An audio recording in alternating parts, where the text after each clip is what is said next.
ঘরোয়া পদ্ধতিতে একদম চিলি চিকেন রান্না করেছি। আমি কি করে চিলি চিকেনটা করলাম পুরোটাই তোমাদের সাথে শেয়ার করলাম। এরকমভাবে চিলি চিকেন করে দিলে বাচ্চা বড় সবাই খুব ভালোভাবে খাবে। তো চলো সবাই বানিয়ে ফেলো চিলি চিকেন। আমার চ্যানেলের পাশে থেকেও লাইক করো, কমেন্ট করো, শেয়ার করো, সাবস্ক্রাইব করো প্লিজ। তোমাদের সামনে চিলি চিকেন রান্না করে দেখাবো। চিলি চিকেনটার মধ্যে আমি ভিনিগার, সোয়া সস আর একটা ডিম দিয়ে ম্যারিনেট করে রেখে দেবো। এটা প্রায় ফ্রিজে ওভারনাইট রেখে দেবো, কালকে বানাবো। তো চলো কালকে আবার বাকিটা দেখাবো। করা মাংসগুলোর মধ্যে আমি কর্নফ্লাওয়ার আর অল্প একটু লঙ্কা গুঁড়ো দিয়ে এবার এটাকে মাখিয়ে নেব।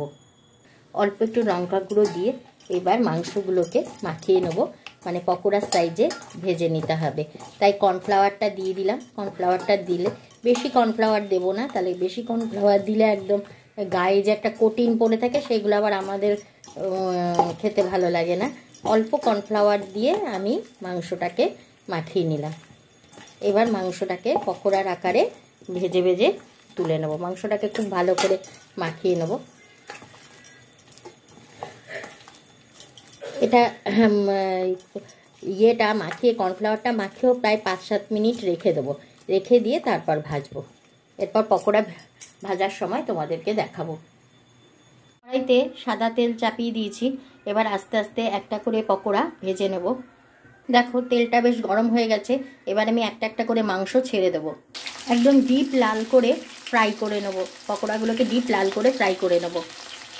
দেখো একদম গোল্ডেন ব্রাউন করে ফ্রাই করে নিয়েছি। এবার আমি তুলে নেব।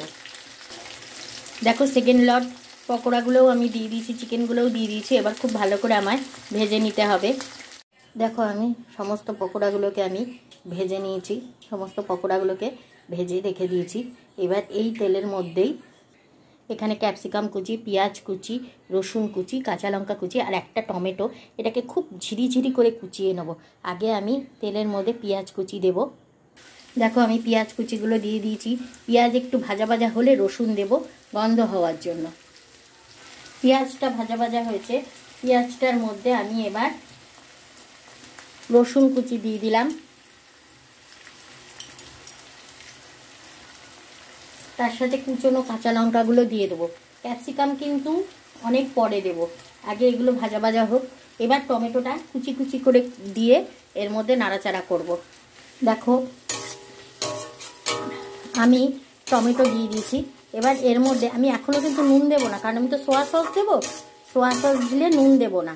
এর মধ্যে আবার সোয়া সস, ভিনিগার দেব। দেখো আমি টমেটোগুলোকে খুব ভালো করে কুচিয়ে নিয়েছি। কুচিয়ে নিয়ে এবার একটু আমি এর মধ্যে চিনি দেবো। এর মধ্যে অল্প একটু চিনি দেবো। অল্প একটু চিনি দিয়ে দিলাম। দিয়ে টমেটোটাকে একদম পেঁয়াজের সাথে টমেটোটাকে আমি গলিয়ে দেবো। টমেটোর চাটনির মতো যেরকম মাখা মাখা হয়ে যায় সেরকম গলিয়ে দেবো। গলিয়ে নিয়ে তোমাদেরকে দেখাচ্ছি। পড়ে থাকা ক্যাপসিকামগুলোও আমি এর মধ্যে দিয়ে দিলাম। ক্যাপসিকামগুলো দিয়ে এবার নাড়াচাড়া করে নেবো। ক্যাপসিকামগুলো কিন্তু ভাজা হবে না। ক্যাপসিকামগুলো কাঁচা কাঁচাই সেদ্ধই খেতে ভালো লাগে। কোনো রেস্টুরেন্টে দেখবে না যে ক্যাপসিকামগুলো ভাজা হয়। ক্যাপসিকামগুলো সবসময় পরে দিতে। দেখো টমেটোটাও কীরকম মানে মজে এসছে। এবারে আমি ভিনিগার, সোয়া সস আর আদার রস দিয়ে দেবো। দেখো আমি এর মধ্যে ভিনিগার আর সোয়া সস দিয়ে দিয়েছি। এবারে আমি এর মধ্যে ইয়েটা বাড়িয়ে দেবো। দিয়ে এর মধ্যে চিকেনগুলোকে দিয়ে দেবো। দিয়ে আমার দেখতে হবে যে আমার আর একটু ঝাল লাগবে নাকি, তাহলে আমি একটু লঙ্কার গুঁড়ো এর মধ্যে অ্যাড করব। আর নুন লাগবে কিনা, আমি নুন দিইনি, হালকা এইটুকু একটু নুন দিয়ে দেবো। আর এবার একটু টমেটো সস দিয়ে দেবো। আমার ঝাল টাল সব ঠিক আছে। আমি টমেটো সসটা দিয়ে দিয়েছি। এবার টমেটো সসটা দিয়ে নাড়াচাড়া করে একটু গ্রেভি, যদি ড্রাই চিলি চিকেন খাও তাহলে এইরকম করেই রাখতে পারো। আর আমি একটু গ্রেভি করব, কারণ রুটি দিয়ে ভাত দিয়ে খাবে সবাই। তাই আমি এর মধ্যে একটুখানি কর্নফ্লাওয়ার গুলে, জলে কর্নফ্লাওয়ার গুলে খুব সামান্য পরিমাণে জল দিয়ে এটার মধ্যে দেব। আমি এই জল দিয়েছি। এবার টকবক টকবক করে ফুটে ঘন হয়ে আসলে নামিয়ে দেবো। নামিয়ে নিয়ে তোমাদেরকে দেখাবো।